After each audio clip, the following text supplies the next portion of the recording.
Dear friends, welcome to science media. ലണ്ടനിലെ ചരിത്രപ്രസിദ്ധമായ cent Paul's കത്തീഡ്രലിന് മുൻപിലാണ് ഞങ്ങളിപ്പോൾ നിൽക്കുന്നത്. ദേവാലയത്തിലേക്ക് കയറാം എന്ന് പറയുന്നത് ചില്ലറ കയറ്റമൊന്നുമല്ല. 528 പടികളാണ് കയറാനുള്ളത്. നമുക്കൊന്ന് നോക്കാം, നമുക്ക് കയറാൻ പറ്റുമോ ഇല്ലയോ എന്ന്. നമുക്ക് ആദ്യം ഈ ദേവാലയത്തിൻ്റെ ഉൾഭാഗമെല്ലാം ഒന്ന് കാണാം, ഒപ്പം ഇതിൻ്റെ ഹിസ്റ്ററി കൂടി ഒന്ന് നോക്കാം. AD 604 ഈ ദേവാലയം ആദ്യമായി കണ്ടെത്തുന്നത്. എന്നാൽ 1561 ഒരു ശക്തമായ മിന്നലിനെ തുടർന്ന് ഈ ദേവാലയത്തിന് കാര്യമായ കേടുപാടുകൾ സംഭവിച്ചു. 1666 ദ ഗ്രേറ്റ് ഫയർ ഓഫ് ലണ്ടനിൽ ദേവാലയം ഏകദേശം പൂർണ്ണമായി തന്നെ കത്തി നശിപ്പിക്കപ്പെട്ടു. അങ്ങനെ ദേവാലയം പുനരുദ്ധാരണം ചെയ്യാമെന്ന് തീരുമാനിക്കുകയും തുടർന്ന് നിലവിൽ ഇന്ന് കാണുന്ന രീതിയിലുള്ള ഈ ഒരു കൺസ്ട്രക്ഷൻ ആരംഭിക്കുകയും 1710 ഇന്ന് കാണുന്ന ഈ ദേവാലയം നിർമ്മിക്കപ്പെടുകയും ചെയ്തു. ഈ ദേവാലയം കാണുവാനും ഇവിടെ പ്രാർത്ഥിക്കുവാനുമായി ആയിരക്കണക്കിന് ആളുകളാണ് ദിനംപ്രതി ഇവിടേക്ക് കടന്നു വന്നുകൊണ്ടിരിക്കുന്നത്.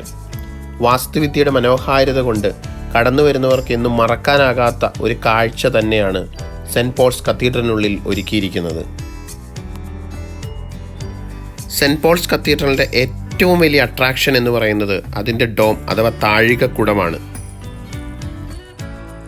Whispering gallery, stone gallery, golden gallery എന്നിങ്ങനെ 3 ലെയറുകളായിട്ടാണ് ഈ ഡോം ക്രമീകരിച്ചിരിക്കുന്നത്. ഇതിലേറ്റവും ഉയരത്തിലുള്ള ഗോൾഡൻ ഗാലറിയിലേക്ക് എത്തണമെങ്കിൽ താഴെ നിന്നും 528 സ്റ്റെപ്പുകൾ കയറിയാലാണ് നമുക്ക് അവിടേക്ക് എത്താൻ സാധിക്കുക. ശക്തമായ ചെക്കിങ്ങുകൾക്ക് ശേഷം മാത്രമാണ് അവർ നമ്മൾ മുകളിലേക്ക് കടത്തി വിടുകയുള്ളൂ. കൂടാതെ കുട്ടികൾ, ഗർഭിണികളായവർ, അങ്ങനെ എന്തെങ്കിലും മെഡിക്കൽ കണ്ടീഷനുകളുള്ള ആളുകളെ ഒന്നും അവർ മുകളിലേക്ക് കടത്തി വിടത്തില്ല. അപ്പോൾ നമ്മളെന്തായാലും ഫാമിലി ആയിട്ടാണ് എത്തിയതെങ്കിലും എനിക്ക് മാത്രമാണ് മുകളിലേക്ക് കടന്നു പോകാനായിട്ട് അവർ അനുവദിച്ചോളൂ. അങ്ങനെ നമ്മൾ മുകളിലേക്ക് നടക്കുകയാണ്. നമുക്ക് നോക്കാം. നമ്മളങ്ങനെ വിസ്പറിംഗ് ഗാലറി ഒരു സൈഡിൽ, മറ്റൊരു വശത്ത് ഇതിൻ്റെ സ്റ്റോൺ ഗാലറി. ഇപ്പോൾ നമ്മൾ നടന്നു പോകുന്ന സ്റ്റോൺ ഗാലറിയിലേക്കാണ്. സ്റ്റോൺ ഗാലറി വഴിയാണ് ഗോൾഡൻ ഗാലറിയിലേക്ക് പോകാനായിട്ടിപ്പോൾ നമ്മൾ ഉദ്ദേശിച്ചിരിക്കുന്നത്. നമുക്ക് നടന്നു പോകുമ്പോൾ കാണാം, ഇതിൻ്റെ സൈഡിലൊക്കെ ഒരു ചെയറൊക്കെ ഇട്ടിട്ടുണ്ട് അവിടെ ഇവിടേക്ക് ആയിട്ട്. ഈ ഭാഗങ്ങളിൽ നമുക്ക് ക്ഷീണം തോന്നുകയാണെങ്കിൽ അവിടെ വിശ്രമിക്കാനായിട്ടുള്ള അവസരമാണ്. കാരണം ഇനി നമ്മൾ ഈ സ്റ്റോൺ ഗാലറിയിലേക്ക് പോകുന്നത് നല്ല കുത്തനെയുള്ള ഈ സ്റ്റെപ്പുകളാണ്, നിങ്ങൾക്ക് കാണാം. ഇവിടെ ഒന്നും നമുക്ക് റെസ്റ്റ് ചെയ്യാൻ പറ്റില്ല, കാരണം ഒരാൾക്ക് നടന്ന് കയറി പോകാനുള്ള വീതിയാണ് ഇവിടെ ഉള്ളൂ. ആരെങ്കിലും ഇടയ്ക്കൊന്ന് നിന്നാൽ, ബ്രീത്ത് എടുക്കാനൊക്കെ നിന്നാൽ പുറകെ വരുന്ന എല്ലാവർക്കും നിൽക്കേണ്ടി വരും. അങ്ങനെ നമ്മൾ സ്റ്റോൺ ഗാലറിയിൽ എത്തിയിരിക്കുകയാണ്. നമുക്കിവിടെ നിന്ന് നോക്കിക്കഴിഞ്ഞിട്ടുണ്ടെങ്കിൽ ലണ്ടൻ നഗരം ഇങ്ങനെ കാണാൻ സാധിക്കും. പക്ഷേ ഇതൊരു ക്ലിയർ വ്യൂ അല്ല. ശരിയായിട്ടുള്ള ഒരു ക്ലിയർ വ്യൂ നമുക്ക് കിട്ടണമെന്നുണ്ടെങ്കിൽ ഇതിൻ്റെ ഏറ്റവും മുകളിലുള്ള ഗോൾഡൻ ഗാലറിയിലേക്ക് പോകണം. അപ്പോൾ നമ്മളിനി ഗോൾഡൻ ഗാലറിയിലേക്ക് പോവുകയാണ്. ഗോൾഡൻ ഗാലറിയിലേക്ക് പോകുക എന്ന് പറയുന്നത് ഒരു ഒന്നൊന്നര പണിയാണ്. നിങ്ങൾ ഈ കാണുന്നത് പോലെയുള്ള ഈ ഇരുമ്പ് സ്റ്റെപ്പുകളാണ്. നമുക്ക് കറക്റ്റ് 2 സ്റ്റെപ്പ് വയ്ക്കാനായിട്ടുള്ള, നമ്മളുടെ സ്റ്റെപ്പ് വയ്ക്കാനുള്ള ഒരു വീതി മാത്രമാണ് ഇതിനുള്ളൂ. ഇതിൻ്റെ ഇടയിലൂടെ ഗ്യാപ്പുണ്ട്. ഒരു കാരണവശാലും നമ്മൾ സ്റ്റെപ്പ് വയ്ക്കുന്നത് മാറിപ്പോകാൻ പാടില്ല.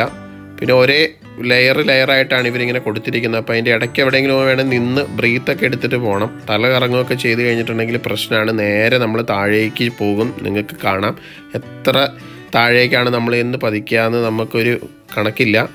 അത്ര റിസ്കി ആയിട്ടുള്ളൊരു നടപ്പാണ് ഈ ഭാഗത്തുള്ളത്.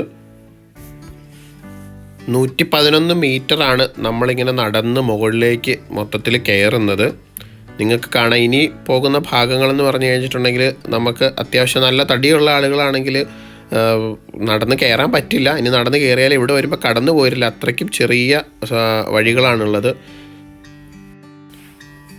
ഇപ്പോൾ നമ്മളങ്ങനെ ഗോൾഡൻ ഗാലറിയിൽ എത്തിയിരിക്കുകയാണ്. ഇനി ഇവിടെ നിന്ന് ഒരു ചെറിയൊരു പോർഷൻ കൂടെ മുകളിലേക്ക് കയറി കഴിഞ്ഞ് കഴിഞ്ഞിട്ടുണ്ടെങ്കിൽ നമ്മളിതിൻ്റെ ഏറ്റവും ടോപ്പിലെത്തും. അപ്പോൾ നമ്മൾ ആ ലാസ്റ്റ് പോർഷൻ അങ്ങോട്ട് കവർ ചെയ്യാൻ വേണ്ടി പോവുകയാണ്. അങ്ങനെ നമ്മൾ 528 പടികൾ വിജയകരമായി ചവിട്ടി കയറിയിരിക്കുകയാണ്. 111 മീറ്റർ ഉയരത്തിൽ. അങ്ങനെ സെൻറ്റ് പോൾസ് കത്തീഡ്രലിൻ്റെ ഡോമിൻ്റെ മുകളിൽ നമ്മൾ എത്തിയിരിക്കുകയാണ്. ലണ്ടൻ്റെ വ്യൂ ആണ് ഈ കാണുന്നത്. നമ്മൾ ആ താഴെയാണ് വന്ന് സ്റ്റാർട്ട് ചെയ്തത്. നമ്മൾ നിന്ന സ്ഥലമാണിത്. ഇവിടെ നിന്ന് നോക്കിക്കഴിഞ്ഞാൽ നമുക്ക് ലണ്ടൻ മൊത്തം ഇങ്ങനെ ചുറ്റി കാണാൻ പറ്റും.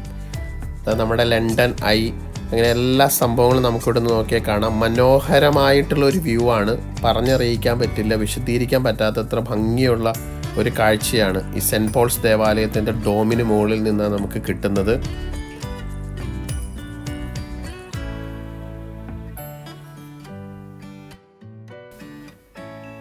അങ്ങനെ നമ്മൾ നല്ലൊരു അഡ്വഞ്ചർ ട്രിപ്പ് പോകുന്നൊരു ഫീലിംഗ് ആണ് ഇതിൻ്റെ മുകളിലേക്ക് എത്തിക്കഴിയുമ്പോൾ. ഇനി ചെറിയൊരു ടെൻഷനുള്ളത് ഇതെങ്ങനെ താഴേക്ക് പോകും എന്നുള്ളതാണ്. കാരണം നമ്മൾ അത്രമാത്രം ടയേർഡായിരിക്കും, അത്യാവശ്യം നല്ല ടൈമും നമുക്ക് കൺസ്യൂം ആവും. അപ്പോൾ നമ്മളിനി ഇങ്ങനെ താഴേക്ക് പോവുകയാണ്. ഇതിലേറ്റവും പ്രധാനപ്പെട്ട കാര്യം മുകളിലേക്ക് കയറുന്നതിനേക്കാൾ ബുദ്ധിമുട്ടാണ് താഴേക്ക് പോകാനായിട്ട്. കാര്യം അത്യാവശ്യം നല്ല കൺട്രോളിൽ താഴേക്ക് പോയില്ലെങ്കിൽ അപ്പം നമ്മൾ പെട്ടെന്ന് തന്നെ വീഴും, അതിനുള്ള എല്ലാ സാധ്യതകളും ഉണ്ട്. അപ്പോൾ മുകളിലേക്ക് പോകുന്നത് പോലെ തന്നെ ശ്രമകരവും അഡ്വഞ്ചർ നിറഞ്ഞതുമാണ് താഴേക്കുള്ള യാത്രയും. ലണ്ടനിൽ പോകുന്നവർക്ക് നല്ല ആരോഗ്യസ്ഥിതിയിലൊക്കെ ആണെന്നുണ്ടെങ്കിൽ തീർച്ചയായിട്ടും ട്രൈ ചെയ്ത് നോക്കാവുന്നതാണ്. വളരെയധികം രസകരമായിട്ടുള്ള ഒരു യാത്രയാണ്, ഒരു അനുഭവമാണിത്. അപ്പോൾ സെൻറ്റ് പോൾസ് ദേവാലയത്തെ പറ്റിയുള്ള ഈ വീഡിയോ, സെൻറ്റ് പോൾസ് ദേവാലയത്തിൻ്റെ ഡോമിലേക്കുള്ള യാത്രയൊക്കെ നിങ്ങൾക്ക് ഇഷ്ടപ്പെട്ടിട്ടുണ്ടാകുമെന്ന് വിശ്വസിക്കുന്നു. ഈ ചാനൽ സബ്സ്ക്രൈബ് ചെയ്യാത്തവർ ദയവായി സബ്സ്ക്രൈബ് ചെയ്ത് സപ്പോർട്ട് ചെയ്യുക. Thank you for watching science media. Bye bye. See you with another video.